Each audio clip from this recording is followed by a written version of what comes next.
Okay, hey there, everybody. I hope that you're doing well. Welcome to week 7. So we are, kind of officially on day 2 of week 7. So we've got this week and then next week, and then we're done with the semester. So I want to say thank you for all of your hard work this term. You've been doing a great job. I just finished grading the final few annotated bibliography part twos that needed to be graded this morning. So apologies for a few of you who got work back a day later than usual. Usually I have everything graded by Monday, and sometimes a little bit on to Tuesday. But so let me know if you have any thoughts or questions about anything that you find there. And I won't take too much of your time this morning, or actually, well, now this afternoon. But I did want to make sure that we are on the right page because we've got some major work this week. So let's dive into it. Okay, so we're in module 7 here, right? And you have posted recently this for my review, right, in the past few days. So I'm really looking forward to reading this, um, and I'm excited to give you some feedback on your developing researched argument essay. But then for your peer responses, that's your big 50-point assignment due this week. And of course, we have a 10-point little quiz around this. So when you get in here, right, you have some explanations about how you might want to respond or reply to um, your peers. Okay, so just try to follow this. We're kind of like writing them a little bit of a letter kind of thing, and you have a little letter template here to help guide you. So we can see here, AJ's posted their peer review responses already, so that's great. You have some notes here about how you can organize your paragraphs. So just use this to help you with developing your peer review responses. And let me look at this. So this is where you're posting your work. If we go back to module 6, right, where you were posting this here for your peer review. Okay, in this space, if you had work here, you were automatically assigned to peers for peer review. So you should see those. You should know who those are as you go into that assignment space. But if you don't see that for whatever reason, you can look here and I'll just scroll down slowly, and you can see the two people that you've been assigned.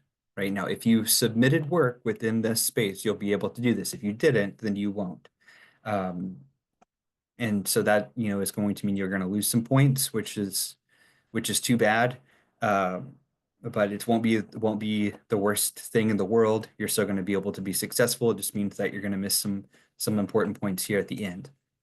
Now, all of this peer review work, okay, that we're doing here in module 7, you want to remember that you might get really great feedback from your peer.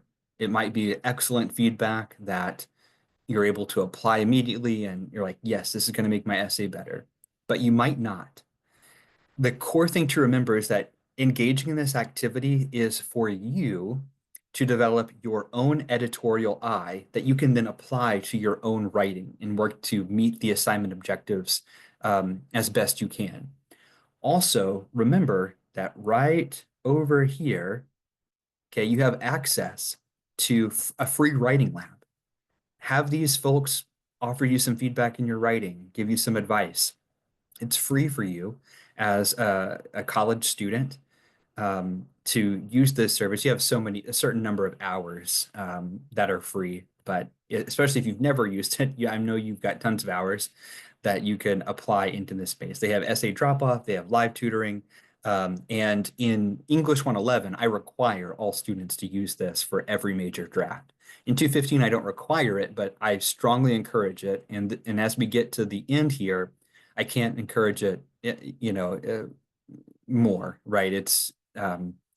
if I were you, I would be using that service to get additional eyes and feedback on my work, sharing the assignment sheet with them and asking them, hey, am I on the right track? Does it seem like I'm meeting the assignment objectives? Because that's how I'm going to grade it, right? How well do you meet the assignment objectives for the final essay?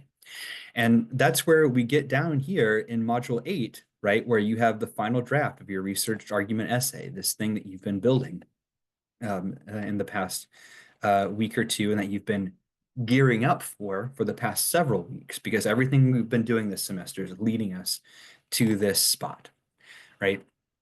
So you're going to consider all the feedback that you get from your peers. You're going to consider the feedback you're going to get from me this week. So what is it? Today's the 30th. I'll probably start looking at these, maybe not tomorrow, Thursday. So my daughter's getting a tonsillectomy. We have to go into a pre-operation appointment tomorrow. So I don't know if I'll get into grading Thursday, but I probably will Friday. I might try to do some work over the weekend. And then certainly on Monday, it will be a priority for me to get feedback to every student for what you've submitted at the end of Module 6. That was, 1 week, a 1 week gap here, and you'll be able to take my feedback along with your peers' feedback and work to revise over these few days to submit that final draft by the end of the day, Saturday. Because then I'll start grading, probably not on Sunday, it'll probably be Monday, but I have to submit all final grades by the end of the day the following Tuesday. So, that means I have to grade them pretty quickly. I use the rubric to do that, so that way you understand your score. And yeah, so that's just our timeline. But the most important point is look at the total points, right? 300 total points. This will help to truly make or break your final grade. So we have to take it seriously, and that's why, hey, leaning into tutor.com, getting extra feedback, and you can see how it will be graded here, right? So this is what I'm going to use. I'm just going to be clicking these boxes and then sometimes some finagling points in between to build up to those 300 points, all right? So you can consider your grade there. All right, so let's go back to Module 7. With Module 7, the learning activities area is really not going to take you too long this week. Okay, so you've got just some things related to audience, some revision and editing notes, this peer response template and a peer response sample to help you think about how to build it. I know it's a little weird. It's just something that we're kind of experimenting with, and working with this kind of letter style. It's another form of writing, another format to learn here as we close down the term. So I hope that it's a little bit of a challenge and also just kind of fun to work with a professional letter style. You've got a little video here and some just peer review pieces for how we want to think about peer review. Okay. And stop share now. So that's what we've got this week. We're close to the finish line here, and we're just kind of knocking out these little assignments that, again, you want to budget at least 6 hours of your time for our course this week, and find those windows where you can work on it, move through the learning materials first, then apply some of those lessons into the activities. That's what the flow is designed to do. Reach out to me if you have any thoughts, questions, or concerns. Look for my grades as they come through. Let me know if there are any issues with those grades. I can make a mistake too, right? So just reach out to me if you notice anything that's weird or we need to go back and look at something. And I think that's it. So I really appreciate you. I really appreciate all the effort that you've put into our course. We've got this week and next week to get a good essay in, and you're going to do it. You're going to be able to do it because you've been preparing for this moment all semester. So, okay, with that, I'll let you go. Have a great week and take good care.